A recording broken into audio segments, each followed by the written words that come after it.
Hello, everybody.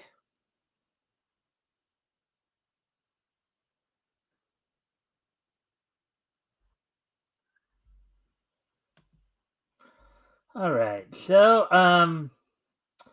gonna give it a couple minutes to give people a chance to get over here while we're, of course, waiting. Um,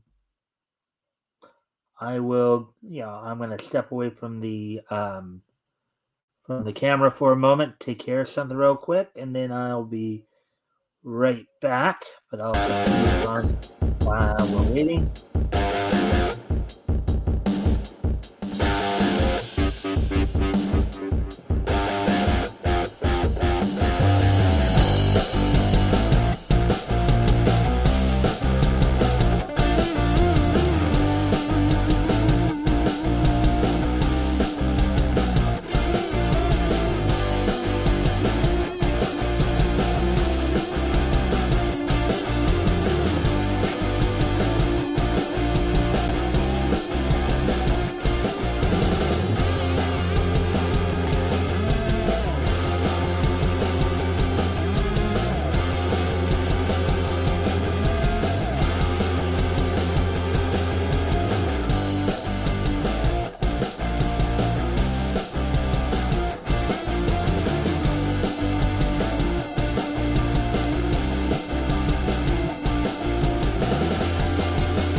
All right, I'm back.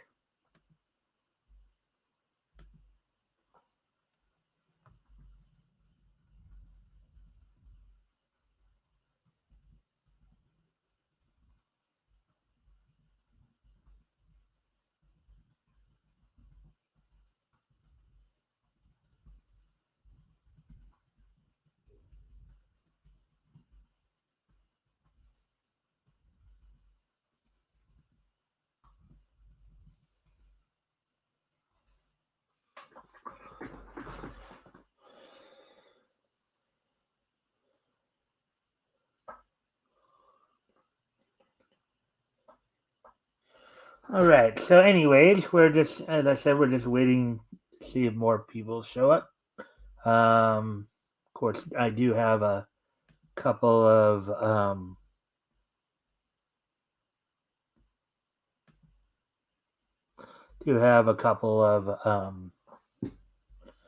articles we'll be going over tonight.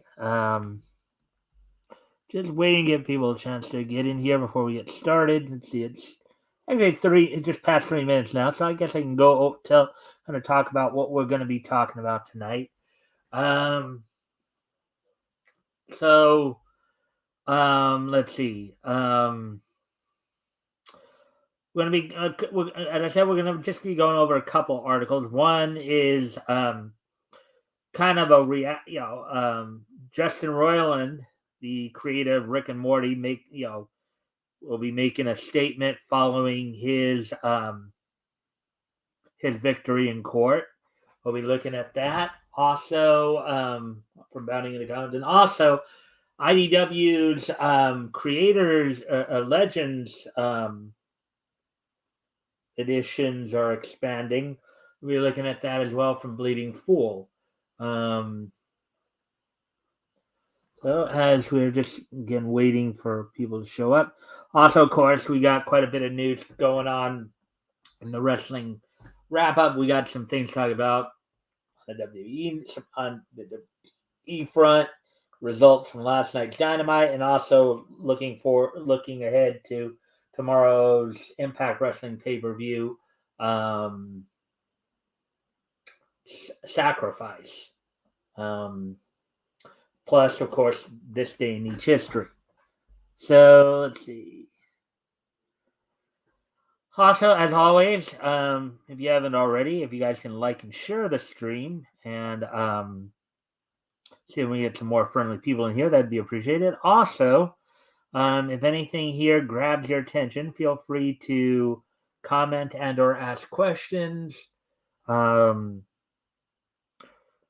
will do the best I can to answer those questions to the best of my ability. With all that being said, we're coming up on the 5 minute mark. Yeah, we're just past the 5 minute mark, so we're gonna go ahead and move forward here. Get going on the articles. So our first article we're going to be going over tonight um, will be the situation in regards to Justin Roiland. And now, as some of you know, he was facing charges of domestic violence. I guess he's been cleared of those charges, and now he's made a statement through an interview through this article on Bounding into Comics. As many of you know, he was actually let go. And it may be now that he may have a case against Cartoon Network for canning him, as he was cleared of the charges. So, but let's take a look at this. So, Rick and Morty co-creator Justin Roiland speaks out after being cleared of domestic violence charges. Quote, "I'm disappointed that so many people were so quick to judge without knowing the facts," unquote. Article by Spencer McCooley, published yesterday in the uncategorized section. So let's go ahead and take a look at this. So in the seeming conclusion to this chapter of his career, Rick and Morty co-creator Justin Roiland has officially been cleared of his previously reported domestic violence charges. The decision to dismiss Roiland's charges was first announced by Orange County, California District Attorneys on March 22nd, which, of course, was yesterday. As many of you know, as we said, he was let go from Rick and Morty by Cartoon Network. Also, and it's kind of a bit of a problem as well because he did, like a huge number of the voices there as well. So, quote, "We dismiss the charges today because there was insufficient evidence to prove the case beyond reasonable doubt," unquote, explained a spokesperson for the office, Kimberly Eds, in a statement issued to the media. Further, Eds noted that this decision was also influenced by some, quote, "significant additional information that came to light," unquote. All right. Breaking his long-held silence on the topic, Roiland took to Twitter near immediately after the DA's announcement to offer his thoughts on the entire ordeal, sharing a lengthy statement alongside the caption, quote-unquote, "justice." The voice actor and co-creator began his post by asserting, quote, "I have always known that these claims were false, and I never had any doubt that this day would come," unquote. See, that's kind of the problem with cancel culture, is that they have a tendency to try to convict you on accusations and allegations, not on any hard or proof.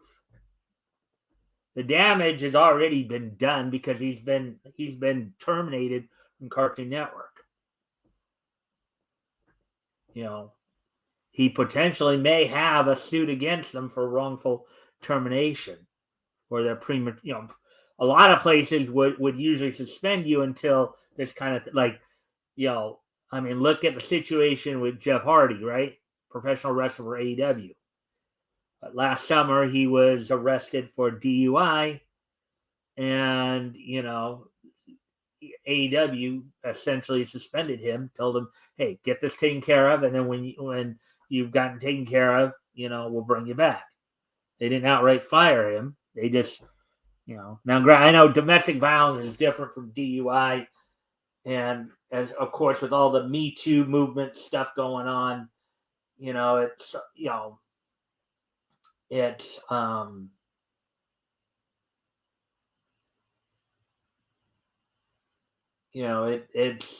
it's a little bit harder to it's a little bit harder to just simply dismiss. But still, you could have suspended him, but they didn't. They wanted to look like good little virtue signalers, right? Quote, I'm thankful that this case has been dismissed, but at the same time, I'm still deeply shaken by the horrible lies that were reported about me during this process, unquote. Royland continued, quote, most of all, I'm disappointed that so many people were so quick to judge without knowing the facts, based solely on the word of an embittered ex trying to bypass due process and have me canceled. Which is always the case with a lot of these SJWs. I think that let me read that last portion of the line again. Based solely on the word of an embittered ex trying to bypass due process and have me, in smaller quotes, canceled, unquote. All right. SJWs, they don't really care about due process. They don't care about whether or not something's true.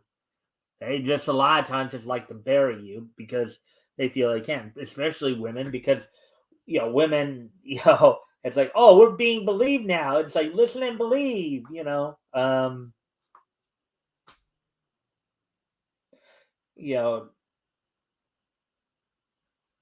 Again, this is another one of those cases where the pendulums just totally went way over to the other side. We went from a point where it took a lot to help to have people believe that women, when they'd say they'd be, and these cases like this, when they have this kind of ending when it does prove to be false, it doesn't help the real victims because it makes it that much harder for real victims to be believed. You're going out trying to ruin somebody by saying that they assaulted you or they beat you up or whatever, and it didn't actually happen, you know, it, it makes for a very dangerous precedent in society, you know, it makes it to where real victims won't be, it'll be that much harder to get them to believe, for them to be believed real victims because, it's like, it's kind of funny because I actually kind of saw something like this recently. In fact, when I was watching one of the old cartoons, sometimes back in the '80s, there were some cartoons that would start doing um, little PSAs at the end of their shows, and takes me back to the idea that they would always talk about when kids would think it would be fun to pull a fire alarm when there was no fire. You know, sometimes you have a situation where you pull a fire alarm and there's no fire, and then the firemen, while they're dealing with the false alarm, sometimes maybe on the other side of town, it could be your house that catches fire, and they can't get to it in time because you decided you were going to be funny and pull a false alarm. That's kind of what this is with these kind of accusations here. It's like pulling a false alarm, which makes it that much more difficult for the real victims, for victims who really do suffer, to be believed. So, quote, that it may have succeeded even partially is shameful, unquote. He added, quote, however, not that the legal case has ended. I'm determined to move forward and focus both on my creative projects and restoring my good name, unquote. And artificially aged Morty, Justin Roiland, comes clean about his need for Rick also voiced by Justin Roiland. Rick's help in Rick and Morty season 5, episode 10. Rick Mirai Jack.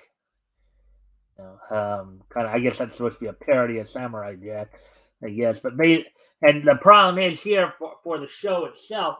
One, for those who let him go, it makes them look like idiots. Two, considering that Roiland did a good chunk of the voices, and now they have to go. So, even if they do decide to hire him back, there's still going to be the stigma there. There's going to be the stigma there, even if he was cleared. There's still going to be, he was accused. He was accused. Yeah.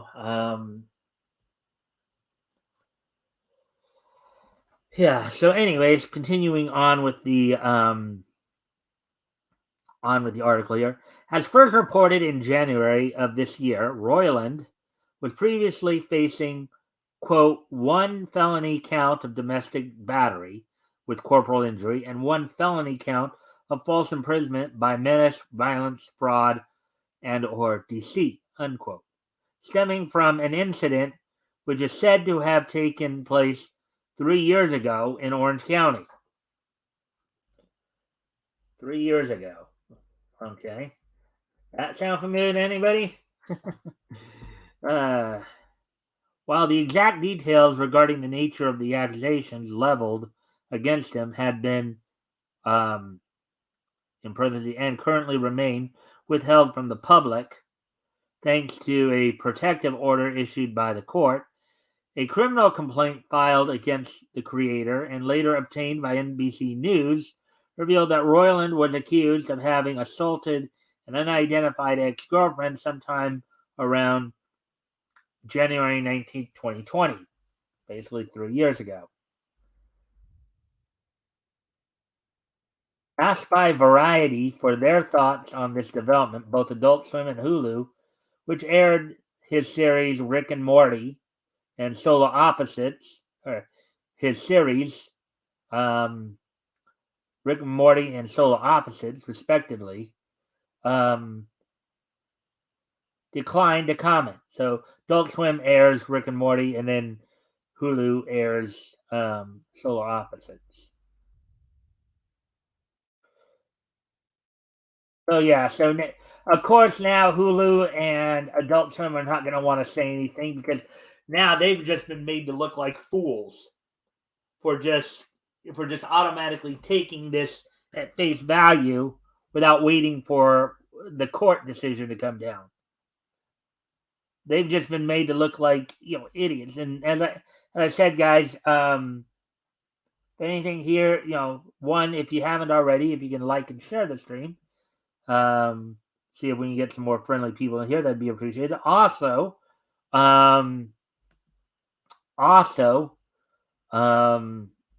if anything here grabs your attention, feel free to comment and or ask questions. I'll try to answer the questions to the best of my ability. Now, as it were, of course, as we're talking about this, as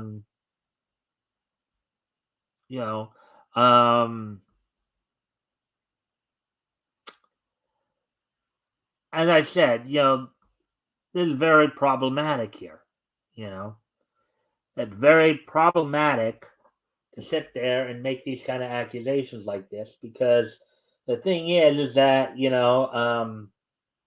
it will have consequences on all fronts. Roiland has in essence lost his job and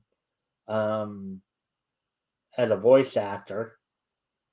He was let go from the I don't know if he did a number of the voices for Solar Opposites or not, but shows he obviously helped co-create. Now he can't be a part of it anymore because they let him go. And even if they do decide to bring him back as one of the ways of them trying to make amends, it's still going. There's still going to be a little tension there because of everything that was going down. Even if like for example, Adult Swim hires him back to continue his work on Rick and Morty, bring him back in to do all the voices and all that. There's still going to be people whispering in the background that, oh, he was accused. He got off though. He got off. Not going to be a very friendly environment for him. But I guess we'll wait and see how this all pans out, though. The whole narrative of listen and believe is bull.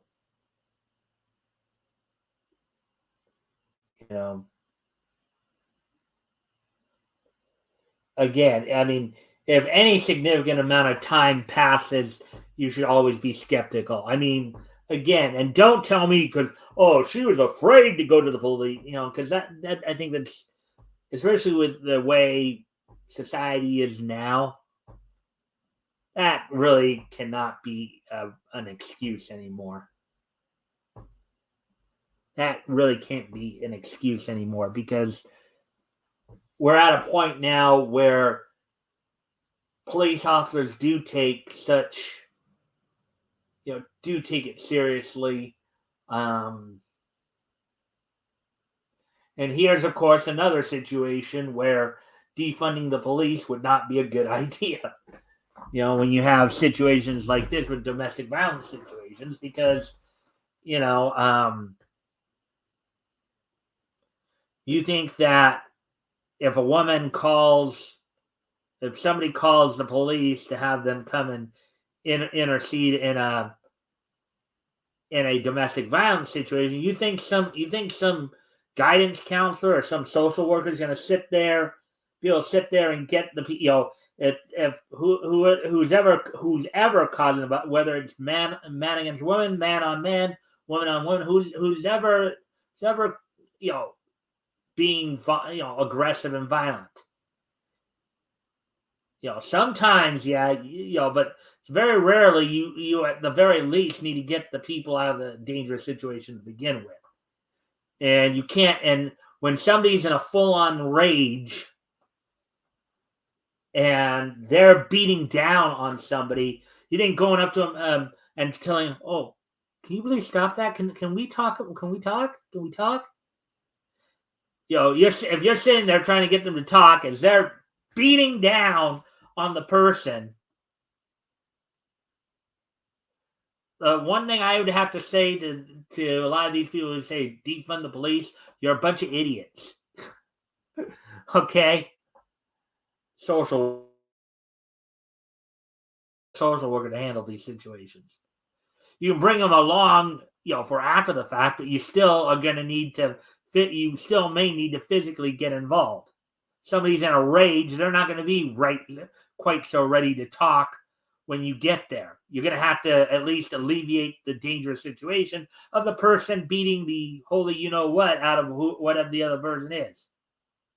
Again, whether it's a man on woman or woman on man or man on man or woman on woman, Still got to get them separated and get them into at least a situation where you can get control of the situation before you can even start talking to them, figuring out what in the world is going on.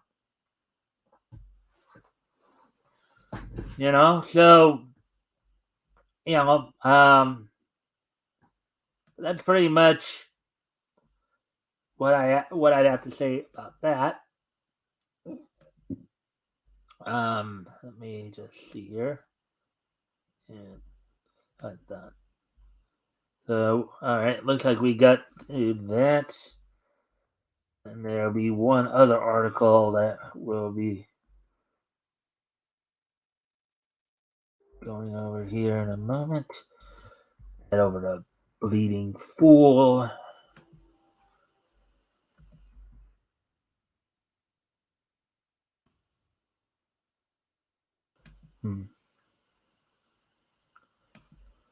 And let me see now.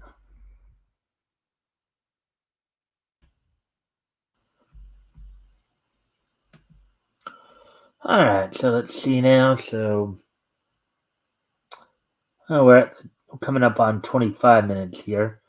All right, so let's see. I think we'll be okay lighting wise. So, All right, I guess I'll continue on with the article from here. All right, so the next article we're going to be looking at, coming us coming to us um, from of course Bleeding Full. Chris Braley wrote this article today. IDW's celebrated artist editions line expands with new Marvel books. All right, so IDW Kevin Nolan Marvel Heroes Artist Edition. I guess there's some of the sketch work, at least some of the art. I guess these are art books, maybe. Um, so here we go with this one. Let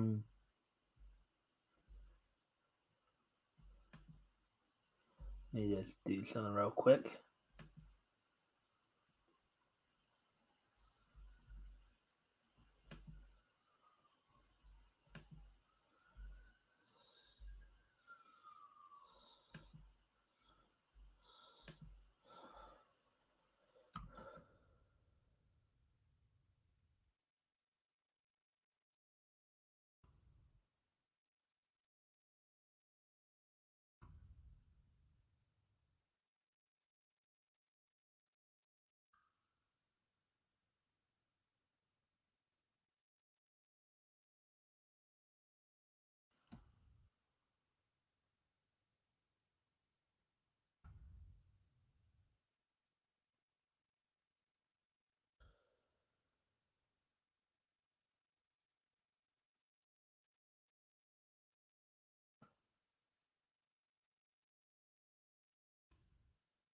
All right, so just getting the word out a little bit there.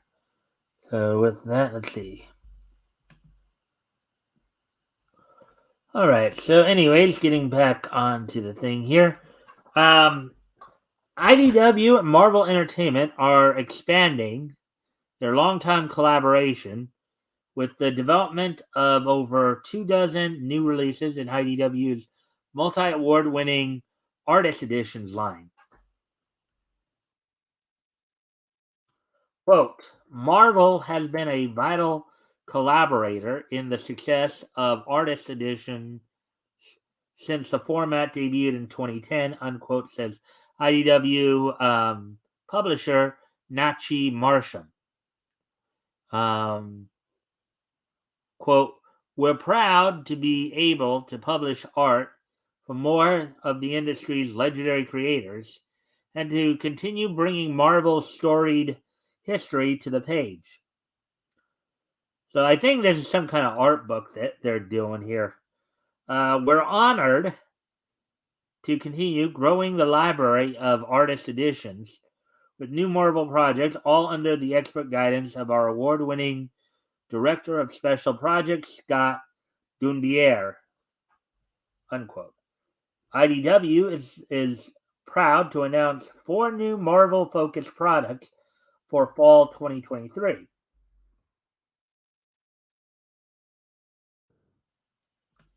See if we got any. And as always, guys, if you haven't already, if you can like and share the stream, see if we can get some more friendly people in here. Also, if anything here grabs your attention, feel free to comment or ask questions. I will try to answer the questions to the best of my ability. So, with that being said, let's continue on here. Um, Walter Simonson's Fantastic Four Artist Edition. So here's, I guess, what looks like some sketch work here from Fantastic Four. Walter Simonson's Fantastic Four Artist Edition, number 979-888-724-0350, scheduled for September, collects complete stories of mythic proportions from Fantastic Four number 337 to 341 and 352 to 354. A celebrated run from Simonson on quote unquote the world's greatest comic magazine.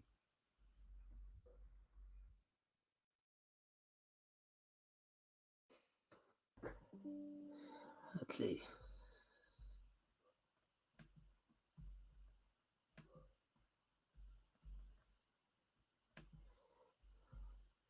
Bill Sienkiewicz's Mutants and Moon Knights and Assassins.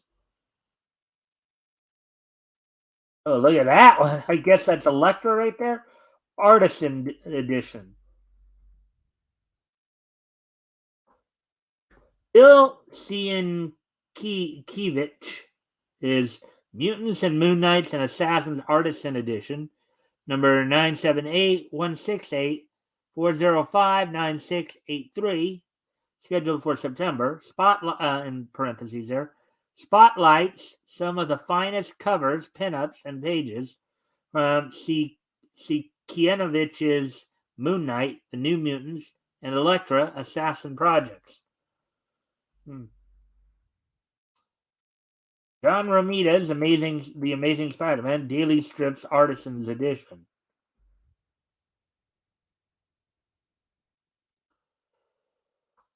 John Romita's Amazing Spider-Man, The Daily Strips Artist Edition, number 979-888-724-0558, scheduled for October, all of this in parentheses, showcases approximately 300 of the very earliest Amazing Spider-Man daily comic strips by the two creators most associated with the web slinger, Stan the Man Lee and John Romita. Yes, and we know that Romita just got back into doing some more artwork recently. I think for Marvel within the past year here. Drag for Marvel again. So, um, anyways, um, hmm.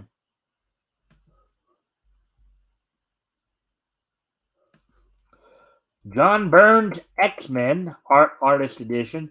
John Byrne, of course, known um, for his for his work on post-crisis DC. Um, let's see, John Byrne's X-Men Artist Edition. Oh wow, go back. Let me go back up there for a moment. Oh, this must have been from when Jean passed away during the Phoenix saga. Cyclops, mourning her death. You got looks like you got Colossus, Storm, Professor Xavier. That might be Forge right there, just behind him. A few others. Wolverine, Nightcrawler. Um,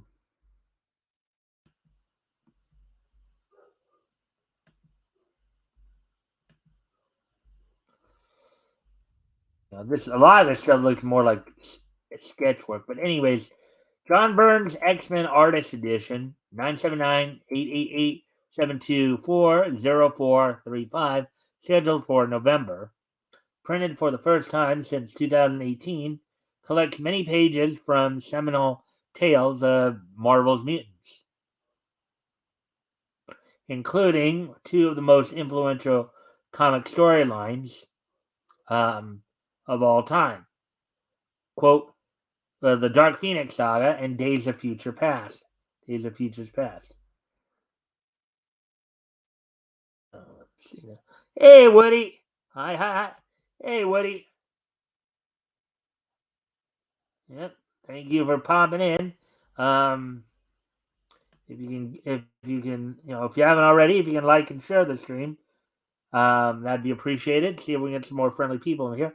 Also, feel free to comment or ask questions. I will try to answer questions to the best of my ability. Right now, we're looking at IDW's artist books that they do in conjunction with Marvel, some of the legendary Marvel artists. Um,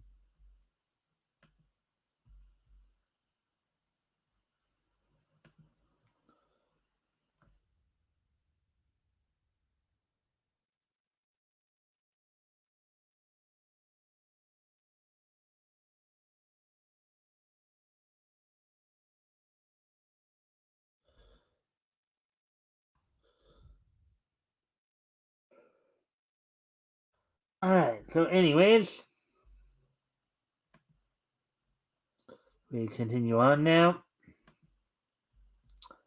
Let's see now. Frank Miller's Daredevil. Elektra, once he loved her, now she is his most deadly enemy. Oh, wow. I guess Elektra is to Daredevil what I guess maybe Lady Shiva or Cheshire is to Batman, I guess.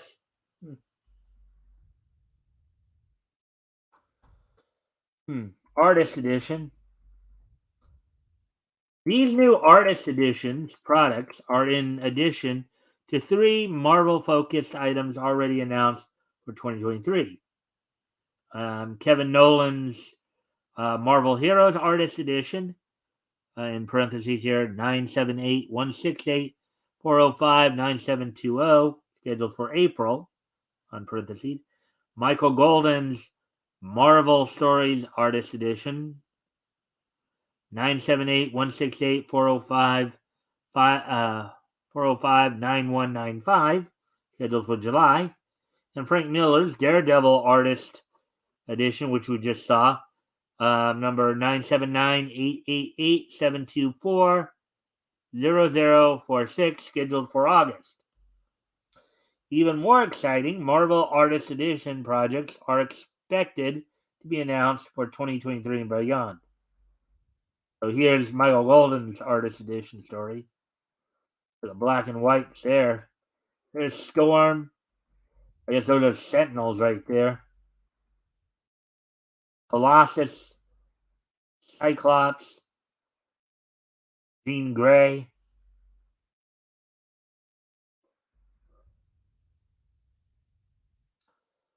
Quote, Marvel Comics, unquote, smaller quote, wonderful output of stories has been an extraordinary playground for me to create artist editions in, says Donbiar, unquote there.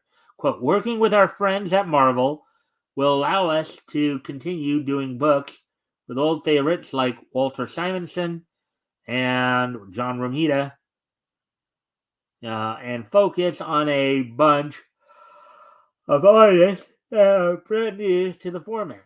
I think people will be as excited as I am as we roll out the incredible books we have planned in the years to come. Unquote.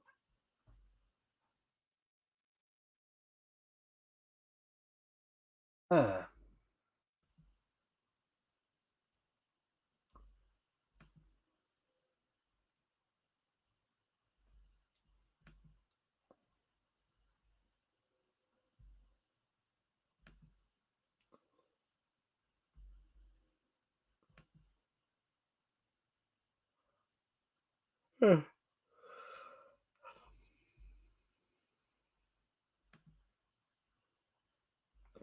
as we continue on here.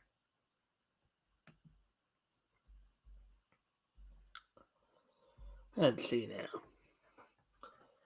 Setting the industry standard for high and archival collectibles, IDW's artist editions provide comic lovers everywhere with the most authentic original comic art experience possible. Each oversized hardcover in the line collects pages from acclaimed comic book runs, with each page scanned in high resolution from the actual storyboard artwork of such legends as Todd McFarlane, Jim Lee, John Buscema, Dave Stevens, and many more. Enthusiasts are able to clearly see all the distinctive creative nuances that make original art unique and a perfect representation of the work in its original form. Each page is printed the same size as drawn, and the paper selected is as close as possible to the original artboard. As an extension of the artist's editions. IDW also offers artisan editions, collecting the original artwork reproductions in a less expensive and more practically sized paperback format. IDW artist editions are available for pre-order everywhere books and comics are sold. So you can basically go to your local comic book store, comic book shop, and pre-order some of these artist editions, some of these some of these art books, as it were.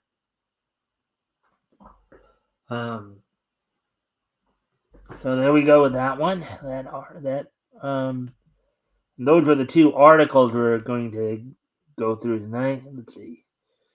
Oh wow, 41 minutes. Well, I guess I could go back and look through one more time real quickly to see if there's anything else that grab our attention. Never have to say goodbye again.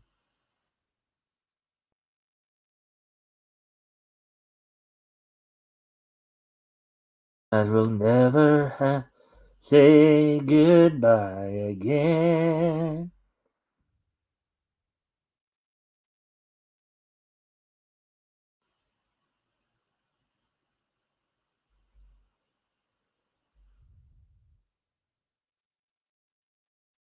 All right, let's see.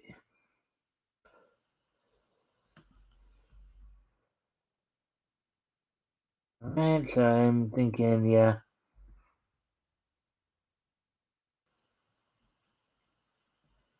All right, so let's see now. Let's go back into comics and see if we can find anything new there.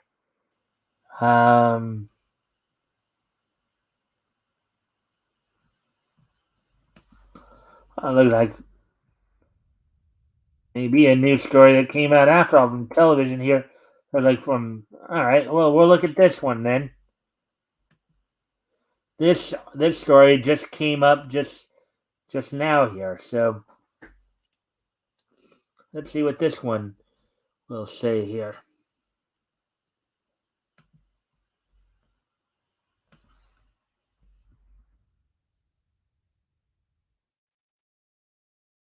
Marvel Studios further delays Disney Plus content, pushes back all upcoming releases to unspecified dates. Article by Spencer McCulley, published earlier today. Actually, before I do get started on this, let me see. I guess I can wait a few more minutes. Sun's not. We still, I think, got enough light in here for the moment. Yep. All right. So, anyways, I guess we'll go ahead and continue with this. This story here.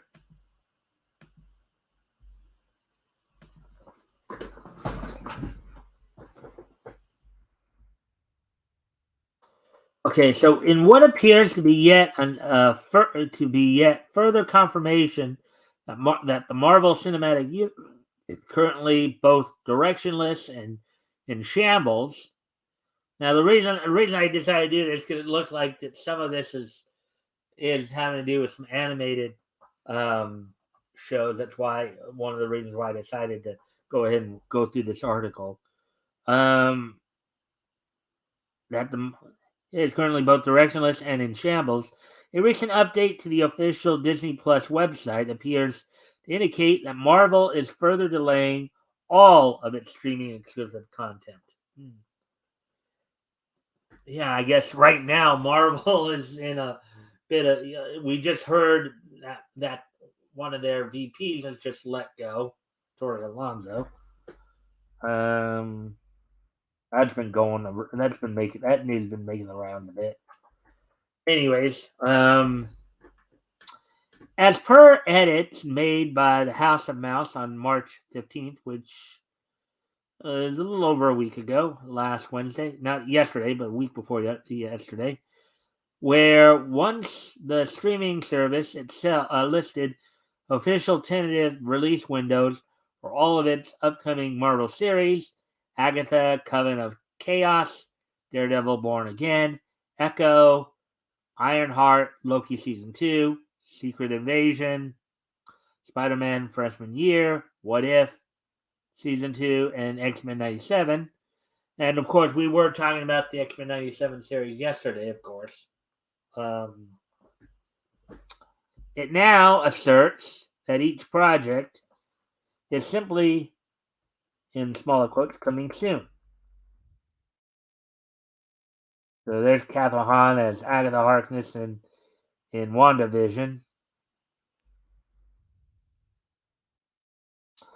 Most notable among these delays are the second seasons of Loki and What If, as not only were both previously on track to release in summer 2023 and early 2023, respectively, but they have also already seen significant marketing, with the former having had its upcoming season teased in post-credits scene to Ant-Man and the Wasp, Quantumania, and the latter being unveiled a new original character, Kahori, earlier this month.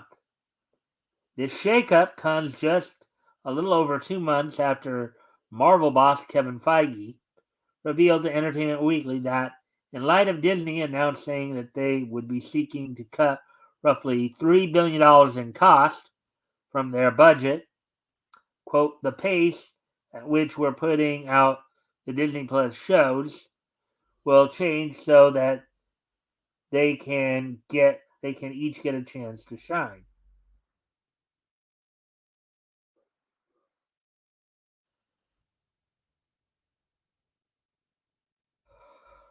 And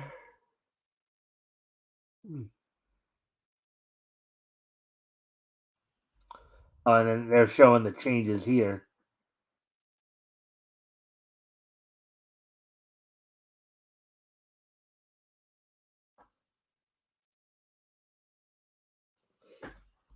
Asked if the studio would seek to achieve this goal by spacing out their shows or putting out fewer per year, he responded, quote unquote, both, I think. Quote, I think when we are doing about 8 projects a year, and again, I said this is going to shift a little bit. They all have to be different, unquote, he added. Quote, they all have to stand apart and stand alone and be different from one another, unquote. Well, yeah, you don't want too many redundancies because people will get tired of that real quick. Yeah, what are we doing? Yeah, I think good time. All right, I'm gonna step away from the computer for a moment, make some lighting adjustments here. I'll be right back. I will put some music on while I'm away, and I'll be right back.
All right, I'm back. So, as I said earlier, you can help out by liking and sharing the stream, and we'll get some more friendly people in here. That'd be appreciated. Also, if anything here grabs your attention, feel free to comment and or ask questions. I'll try to answer the questions to the best of my ability.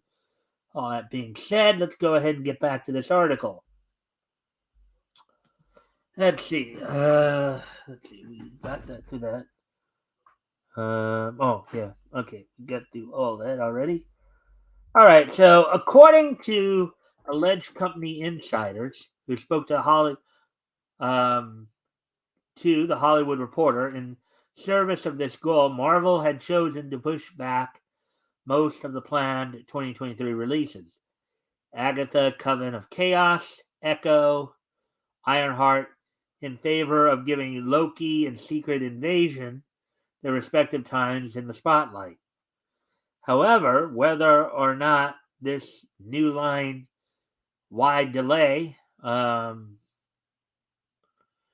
anything to do with Feige's quality over quantity vision of the MCU's Disney Plus future remains to be seen.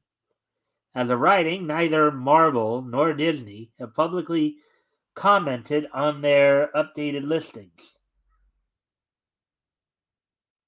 So there we go.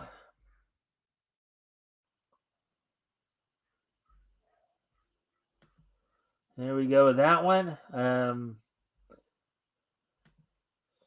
Again, some of those releases were cartoons, so that's why we decided to cover them. So, alrighty then. So let's see. Yeah, and I think that's about it. I don't think there's going to be anything new coming out because, of course, we're right now coming up 6:52 right now here on the West Coast, 9:52. So I doubt very seriously there's going to be any more articles coming up here. So, anyways, so I'm gonna open it up to anybody who wants to say anything here.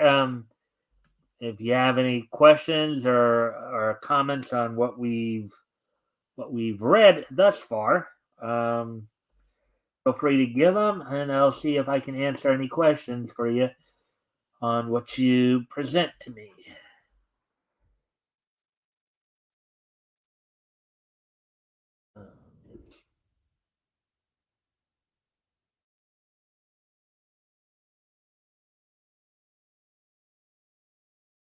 All right, so let me see now.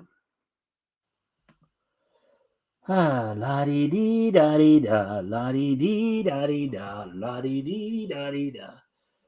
All right, so just a reminder to everybody, of course, tomorrow night we'll be doing our historical comic retrospect.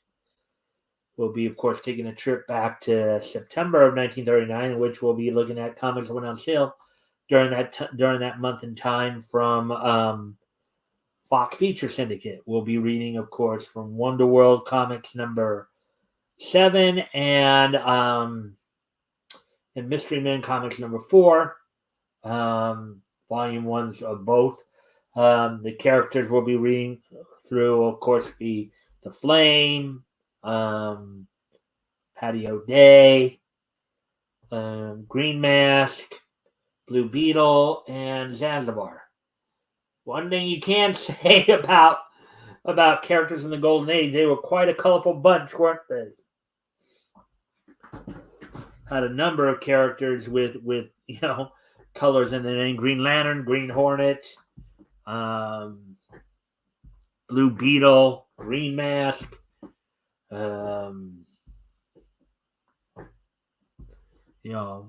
Black Marvel.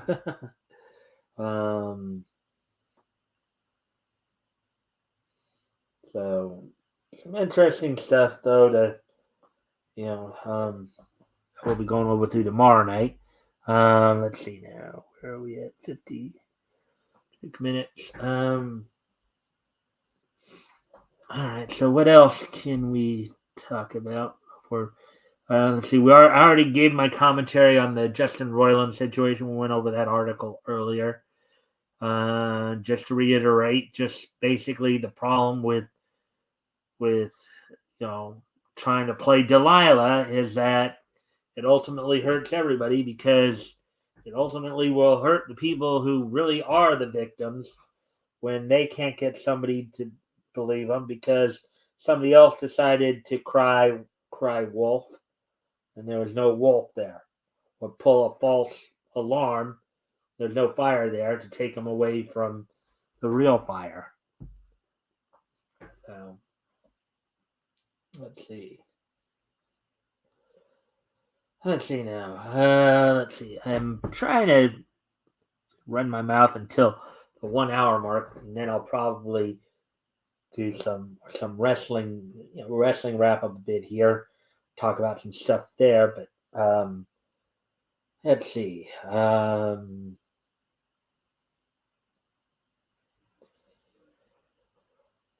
So I already mentioned this yesterday, of course. So the dub for the fifth season of Food Wars Shogeki no Soma debuted this last Saturday night, Sunday morning on Toonami. So that's back in full effect. That's going to be a fun watch.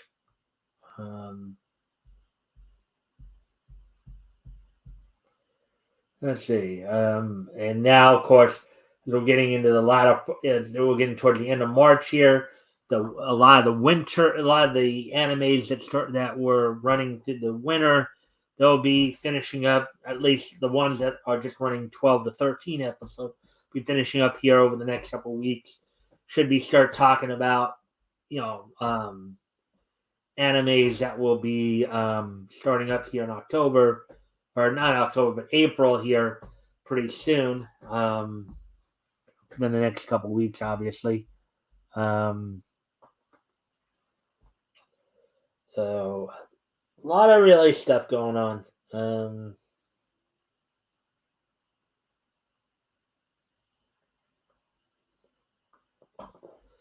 Yeah. So, anyways, let's see. I'm Popeye the Sailor Man. I'm Popeye the Sailor Man. I'm strong to the finish when I eat my spinach. Popeye the Sailor Man. Again, feel free to ask questions or comment on anything if anything grabs your attention here.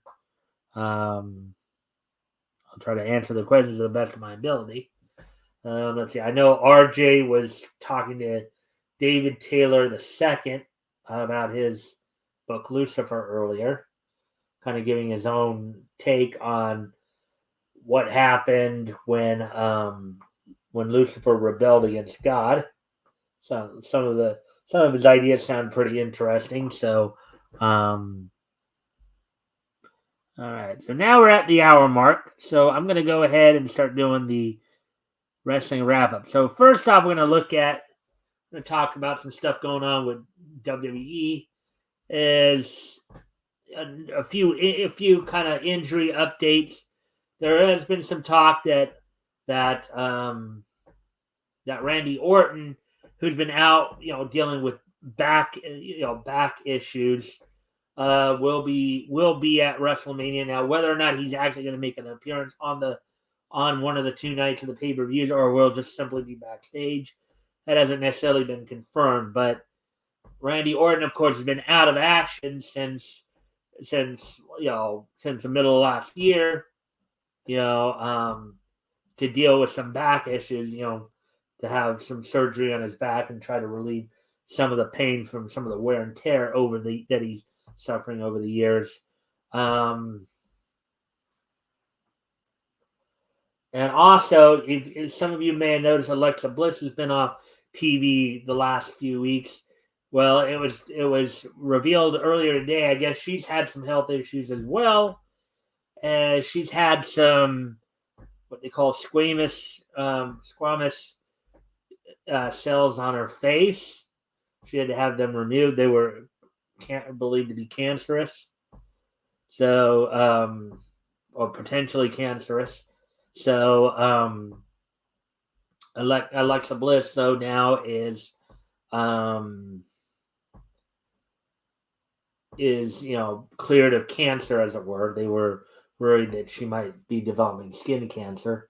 And Raquel Perez has been out with so apparently on a recent edition of NXT Women's Champion Raquel Perez had fainted, and they weren't sure if it was a work or not.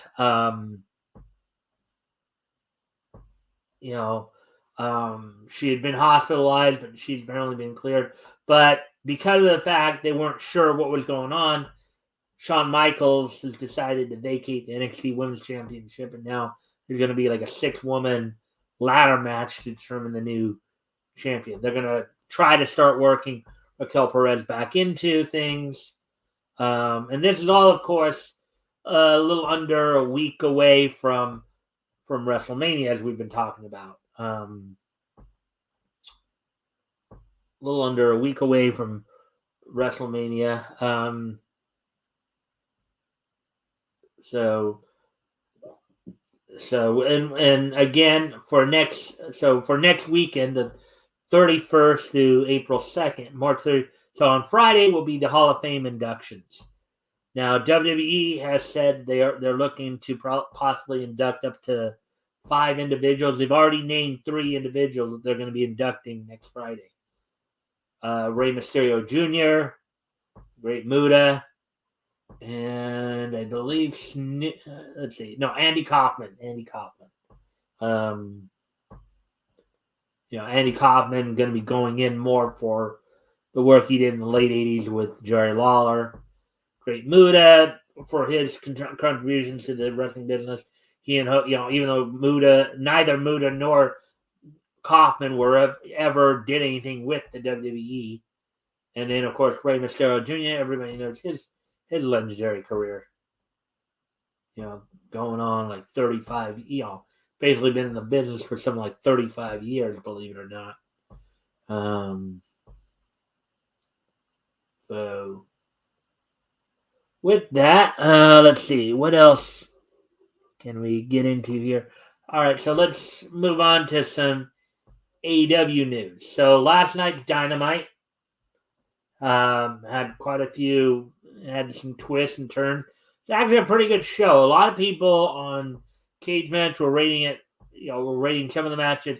It's like they thought it was more like this, but from what I saw of the matches, it was pretty much a good show, maybe bordered on being a solid show. In the first match, you saw AEW International Champion Orange Cassidy team with Darby Allin and Sting to take on Kip Sabian, the Blade, and the Butcher, with basically Cassidy, Allin, and Sting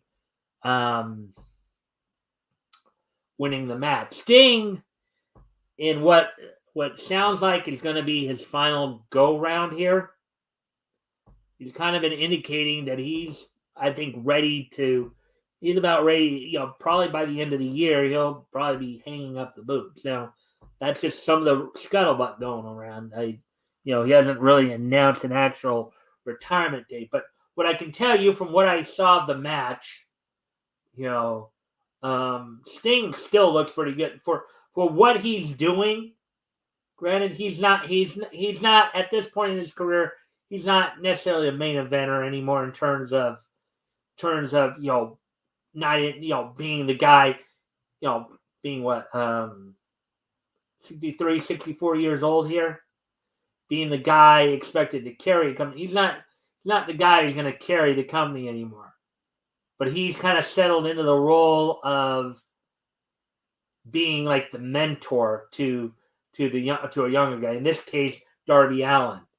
And now Darby Allin looks like he is starting to come into his own, as he's got his eyes firmly set on MJF and the AEW World Championship.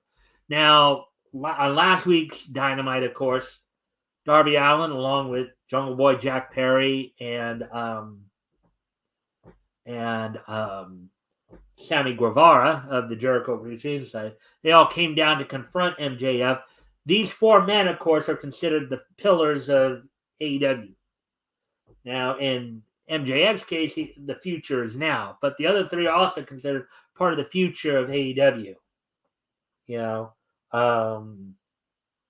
and they all came out last week to basically demand a title shot at MJF, spoiling his rebar mitzvah, as it were. And you could even tell after last night's match, Darby was still focused on MJF, while Sting and Orange Cassidy were celebrating in the ring, celebrating the win after Sting got the pinfall on Kip Sabian utilizing the Scorpion Death Drop. You could see Darby Allin in the corner looking up at the screen for Double or Nothing, which is their next pay-per-view, which comes about in May. As Darby looks to potentially challenge MJF for the AEW World Championship. Let's see. Also from last night, let's see. The Guns retained the AEW World Tag Titles in a title defense, Top Flight, in the Battle of 2 Brother Teams. This match was actually a lot better than a lot of people. I know a lot of people are upset with the booking of this. A lot of people basically just believe they're putting the tag titles on the Guns just because they're Billy Gunn's sons, Austin and Colton, and therefore they're putting, this match was a solid match. I'll tell you that much right now. And from the match itself, what I can tell you is that, Colton and Austin, maybe they don't have everything that their dad does, but they are a pretty solid tag team. And Top Flight, it's just a matter of time. I predicted this when I made my comments on Cage Match. By the end of this year, I believe Top Flight will possibly be AEW World Tag Team Champions. I'm predicting that. They've been in so many high profile matches. They've been like that close. I think with 1 or 2 more, main event feuds or high level feuds, you're gonna see them, with Tag Gold. I would think most likely AEW, but I could even make the argument maybe even Ring of Honor. Considering how AEW and Ring of Honor are kind of working hand in hand with each other now. But I could very well see Top Flight with Tag Team Gold sometime before the year is out. Whether it's AEW or Ring of Honor or maybe even elsewhere. Now, a thing that happened after the match, FTR came out to talk to the Guns. Austin and Colt, Dax Harwood and Cash Wheeler came out. Of course, as everybody knows, they are multiple-time World Tag Team Champions. They're, former Ring of Honor Tag Team Champions. They're even former AEW World Tag Team Champions. Now, this ended up being a worked shoot because there's been a lot of scuttlebutt as the fact is FTR, their contract is coming up soon. Now, Dax Harwood did indicate they've made a decision. Don't know what that decision is, but we know it will play out probably at Double or Nothing here because the Guns, Austin and Colton, and what I think is partly, because they know that FTR would actually beat them. They were not, until Dax made one final push on them, give them one final option, in which they ultimately accepted. Guns were not. They felt, well, we already beat you guys. We don't need to beat you again. We've already beat you. Why should we answer your challenge? We've already beaten you. And Dax then said, well, I'll put it this way. If we lose, if you give us one more match, if we lose, we will quit AEW. Putting that in there is gonna push this feud for the next like 6 weeks or 6 to 8 weeks here, because again, one or two things gonna happen out of this. Either FTR will become the second team to have won the AEW World Tag Team titles on multiple occasions, twice, as Young Bucks won it for the second time last year. FTR had originally won the AEW World Tag Team titles back in 2020. And FTR is a modern tag team juggernaut, as we mentioned. Some people have already made comparisons to them to the likes of the Midnight Express, the Legion of Doom, the Steiner Brothers. In fact, they come out kind of too in kind of a rendition of the Midnight Express's old music. Kind of a slightly different version of the Midnight Express music. But the Guns have accepted their challenge. As to when it's going to happen, we don't know yet. I would figure probably be Double or Nothing. That's the next pay-per-view. So, as I said, one of two things going to come out of this. Either if FTR resigns, I believe they will most likely beat the Guns for the title and be the new AEW World Tag Team Champions. The other scenario is if FTR doesn't re-sign with AEW, they will at least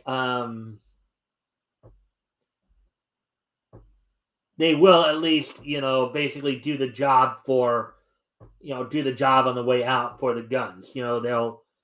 They'll put them over, as it were. They'll put over the Guns in their match. There's been some talk that that Triple H is looking to bring FTR back to the WWE if they become available. But again, we'll have to wait and see. We will really have to wait and see. But likely, my prediction is that either FTR re-signs with AEW and they become tag team champions, or for the second time and become the second team to win the AEW World Tag Team Championship on multiple occasions, or two, they don't re-sign with AEW and they put over the Guns on their way out.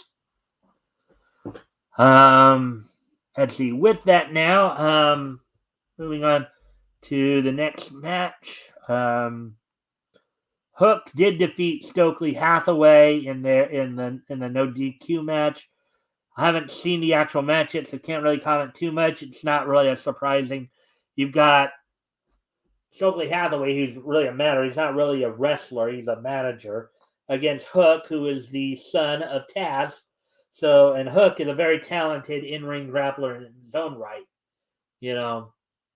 Maybe not quite as bulky as his dad, but still somebody who has a lot of the mixed martial arts and a lot of the jiu-jitsu training in him.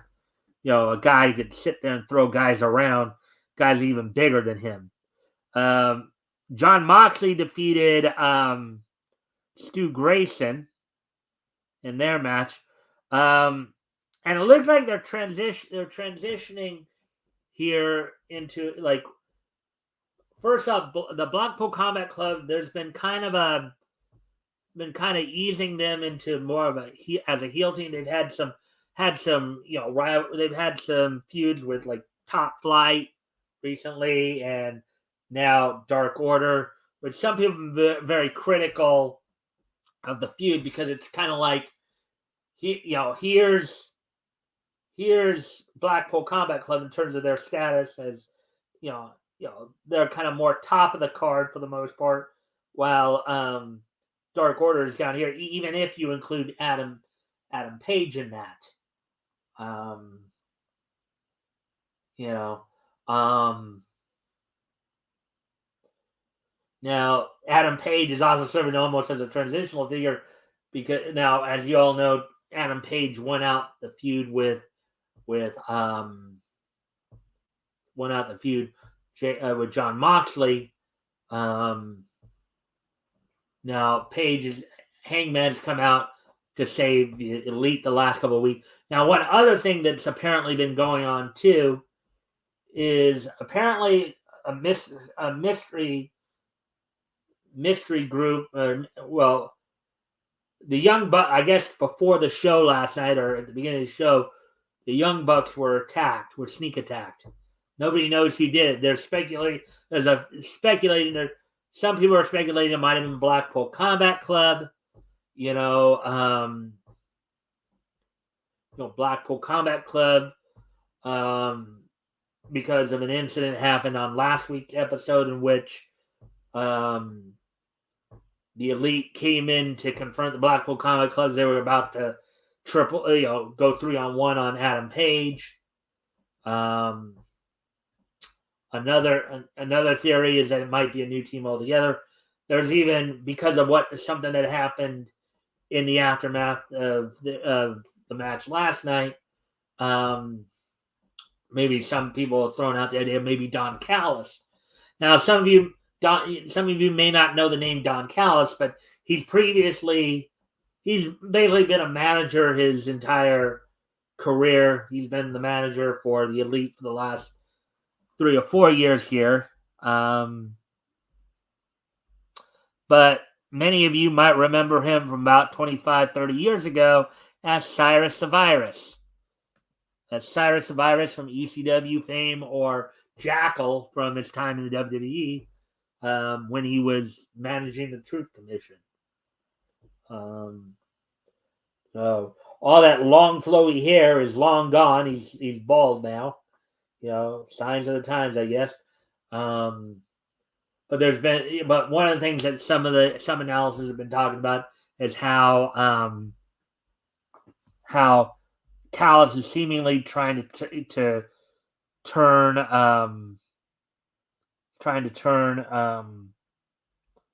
Kenny Omega away from his friends, and I have a couple of Jason Myers stopping in. Hello, Jason. All right, what's your favorite time you told some they're in big? All right, I think you're missing a word there, Jason. What's your favorite time you told someone they're in big trouble? Don't have a favorite time for that. I don't even know why you'd even ask something like that. Is Dawn M. Bennett still?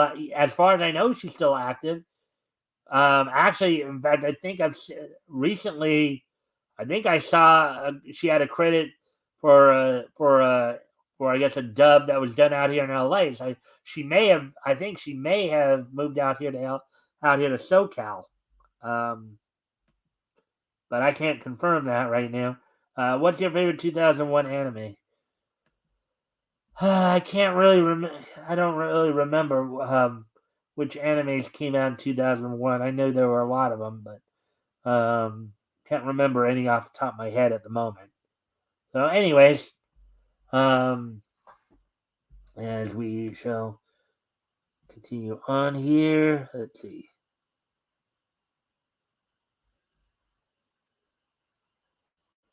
Let's see now. And if you can like and share the stream so we can see if we can get some more people in here. That'd be some more friendly people in here. That'd be appreciated. That's the opinion of voice actor Jalitza Delaga. I have no idea. I don't know who that is. Don't know their work, so couldn't tell you that one. Anyways, back to what we were talking about with all right. Tony Storm defeated Sky Blue. As the whole Outcast situation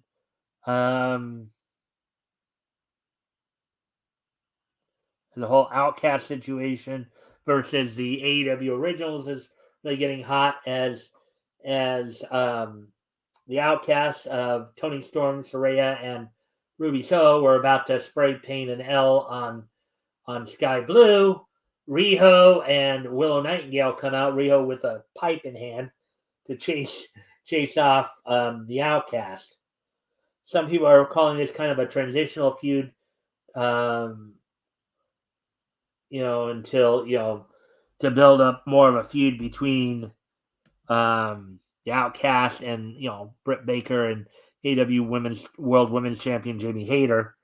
And in the main event, Kenny Omega with Don Callis in his corner. Okay, and actually, this is what I was actually referring to earlier. Kenny Omega with Don Callis in his corner, defeating El Hijo del Vikingo, translated as the son of the Viking, in a dream match here. In a dream match. Now, after this match, after Omega defeated, after he defeated El Hijo del Vikingo in what is considered by many to be a classic,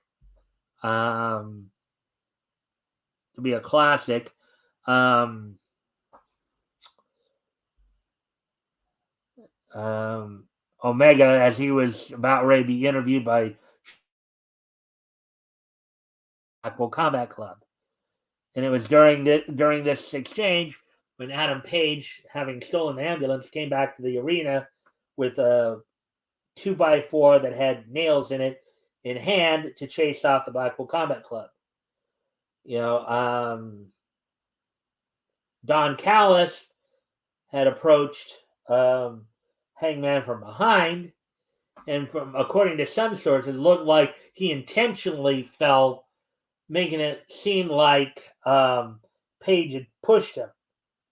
But but that was not the case. But trying to sow some dissension, I guess, between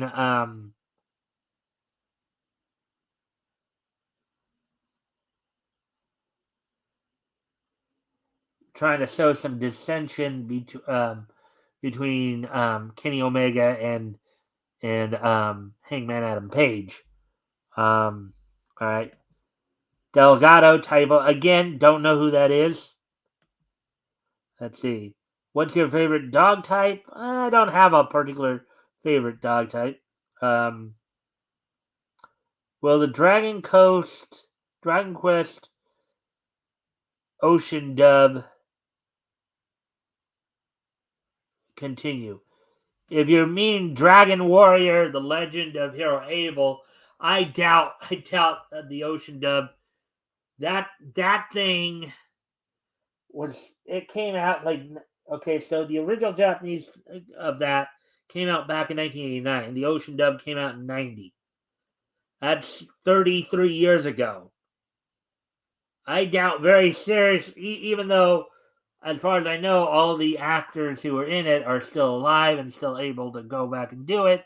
It's just been so long that it wouldn't even be worth it for them to try to come back to do it. That's a very old show and very old dub. So that's not going. If you're talking, when you say Dragon Quest, if you mean Dragon Warrior, the Legend of Hero Abel, that one was from like 33 years ago.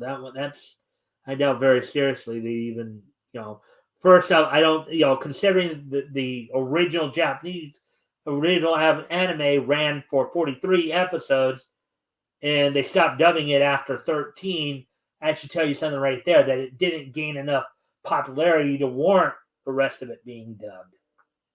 So, and even after all this time, unless somehow it becomes real popular again,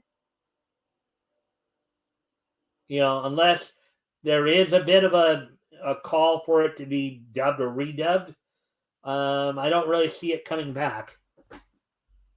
And we have code Hello, Kodo66 Have you looked at the dubcast for Beast Tamer? No, I haven't. I haven't really watched that show. So, sorry about that. So with that though, let's see now. So we're at hour 26 here. So let me all right, so we just did so now tomorrow night I want to just quickly go over what's going to be happening. Not yeah, tomorrow night for Impact as tomorrow Impact Wrestling will be doing their Sacrifice pay-per-view. So go through that real quick, then we'll go through this day in each history. Um,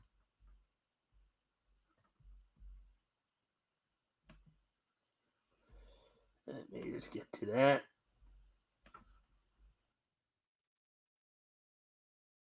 So the updated card for Sacrifice, which will be happening in Windsor, Ontario, Canada tomorrow from St. Clair College. You have the main event set up to be for the Knockouts World Title.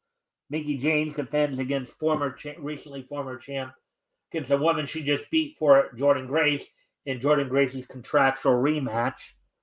You have the team of Time Machine of Kushida and the Motor City Machine Guns of Chris Sabin and Alex Shelley taking on the six-man team of Impact World Champion Josh Alexander, Frankie Kazarian, and Rick Swan. Rich Swan. Ace Austin and Chris Bay of Bullet Club defend the Impact World Tag Team titles against TMDK, Bad Dude, Tito, and Shane Haste. In a busted open match, Bully Ray takes on Tommy Dreamer. Now, my guess, it's just my guess. My guess is that a busted open match is just a fancy way of saying first blood match. Because that's usually what happens when you bust it open. When you bust it open, it causes you to bleed, obviously.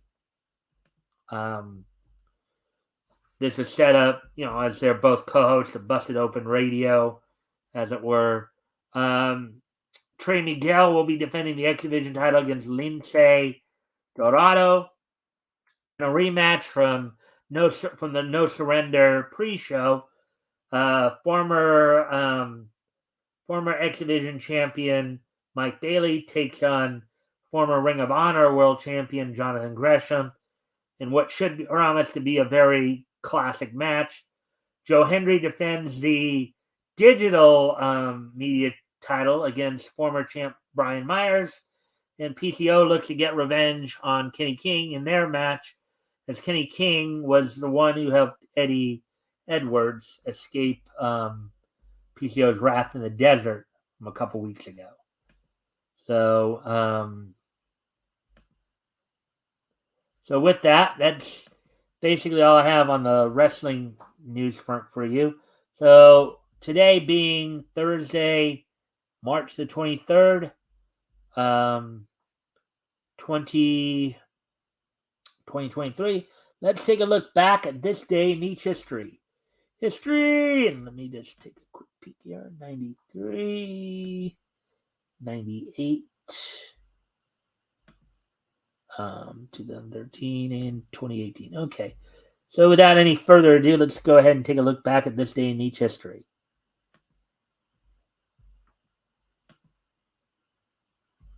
All right, so first off, I'm going to head back to 30 years ago today, as on this date, 30 years ago today, the first issue of Icon, one of the first books to be done by DC's Milestone imprint, went on sale on this date back in 1993. Editor, of course, Dwayne McDuffie. Dennis B. Cowan penciled it. Jimmy Palmiotti did the inking on this. Book sold for $2.95. Page count of 32 pages. So the story was By Their Own Bootstraps from Icon number 1. Written by Dwayne McDuffie, penciled by the cover credits, by the way, penciled by Dennis Cowan and inked by Jimmy Palmiotti. But the story itself, by their own bootstraps, was written by the late Dwayne McDuffie, penciled by Mark D. Bright, inked by Mike Gustovich, um, lettered by Steve Dutro, and colored by Rochelle Monash, James T. Sherman, and Noel C. Giddings. So on this date, back in 1993, 30 years ago today, first issue of Icon from DC's Milestone imprint went on sale on this date back in 1993. So with that, as we move on to the next piece in each history, going back just 25 years ago today, back to 1998.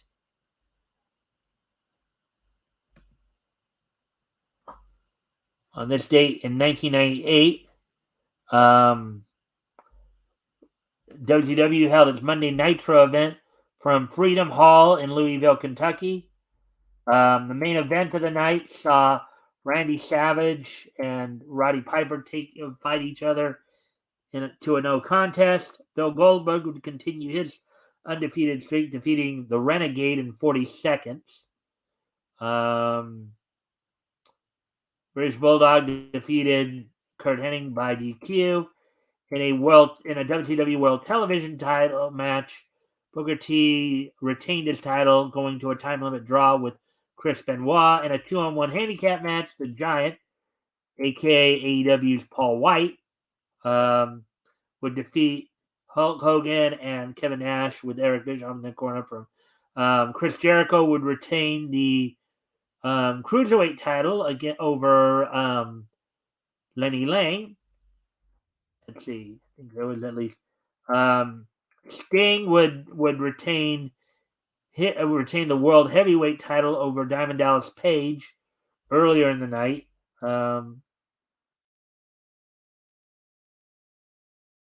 And that would be at least probably some of the more prominent matches of the night. So on this date, back in 1998, 25 years ago today, WCW held its Monday night event from Freedom Hall in Louisville, Kentucky, I believe.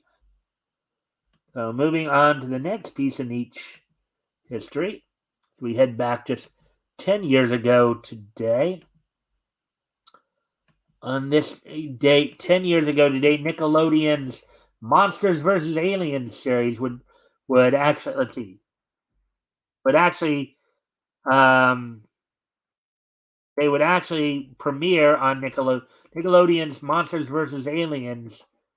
The TV series would premiere on this date back in 2013. It was produced by DreamWorks, of course. So with that, let's see now.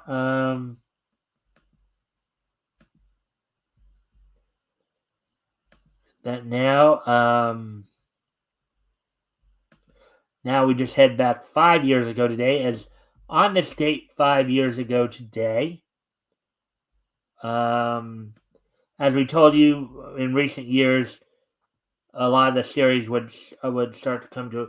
So on this date, the final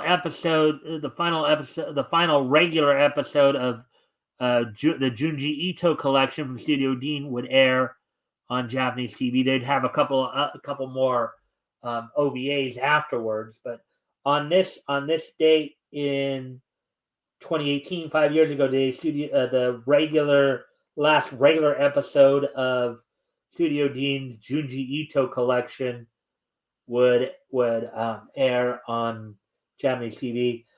This was basically a collection, I believe, of animated shorts that dealt a lot with horror, and a lot of it was based on the works of Junji Ito.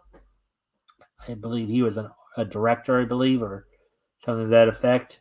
Anyways, I know they talked about him past year as well. So with that, I thank everybody for being here tonight. Don't forget, tomorrow night will be our weekly look back at comics history, focusing in on books that went on sale from Fox Feature Syndicate. My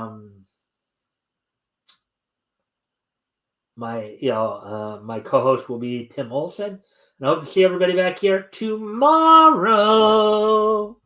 Bye.